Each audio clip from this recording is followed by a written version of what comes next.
জামাত এবং শিবির যে রাজনীতি গত 5 দশকে করতে পারেনি, সেটি গত 17 মাস ধরে তারা মনের মাধুরী মিশিয়ে 17 মাস ধরে করেছে। ফেব্রুয়ারির অন্তত 12 তারিখের পরে আমরা হিসাব করে রেখেছি যে বাংলাদেশ থেকে অন্তত মব নামের যে অপসংস্কৃতি গত 17 মাস ধরে যেটি চালু ছিল, সেটি আমরা মনে করেছিলাম যে এটি অন্তত অবসান ঘটেছে। কিন্তু জনাব ব্যারিস্টার আরমান গতকাল আমাদেরকে ভুল প্রমাণ করেছেন। তিনি আবারও প্রমাণ করে দিয়েছেন যে জামাত শিবির সে মব কালচার থেকে এখনো বের হতে পারেনি।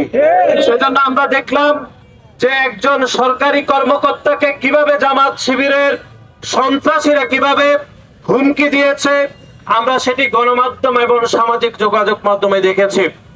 এটিও আমাদেরকে চরমভাবে বিস্মিত করেছে।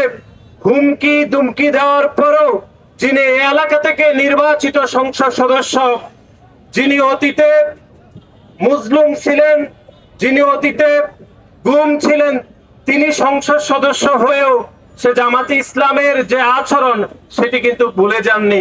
তিনিও সে আমাদের সরকারি কলেজের অধ্যক্ষকে দেখিয়ে নেওয়ার হুমকি দিয়েছেন গতকাল, এবং তার বিরুদ্ধে একাধিক মামলা দিবেন বলেও তিনি ওনাকে মোবাইল ফোনে হুমকি দিয়েছেন।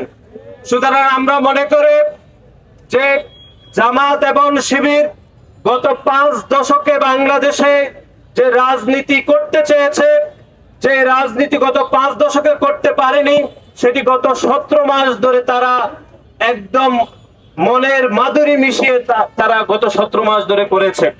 কিন্তু 12 তারিখ আমরা দেখেছি মানুষের অভূতপূর্ব সমর্থনে বাংলাদেশ জাতীয়তাবাদী দল বিএনপি যখনই রাষ্ট্র ক্ষমতায় অধিষ্ঠিত হয়েছে, যখনই সরকারের পক্ষ থেকে বারবার বলা হয়েছে যে মব সংস্কৃতি নামের যে কালচার বাংলাদেশে তৈরি হয়েছে সেটি চিরতরে বিলুপ্ত করতে হবে, তারপরেও আমরা দেখেছি গতকালের এরকম একটি দুঃখজনক ঘটনা।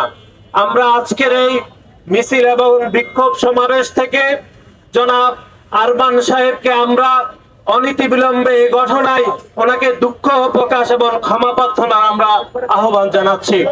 নতুবা আমরা মনে করি এই ঘটনা আমাদেরকে আবারও বাংলাদেশে পুনরায় মবের সংস্কৃতি থেকে নিয়ে যাওয়ার জন্য আমাদেরকে প্রলুব্ধ করতে পারে। সেজন্য আমি মনে করি অনতিবিলম্বে যে জনাব ব্যারিস্টার আরমান সাহেবের এই ঘটনায় দুঃখ এবং ক্ষমা প্রার্থনা করা উচিত বলে আমরা মনে করি।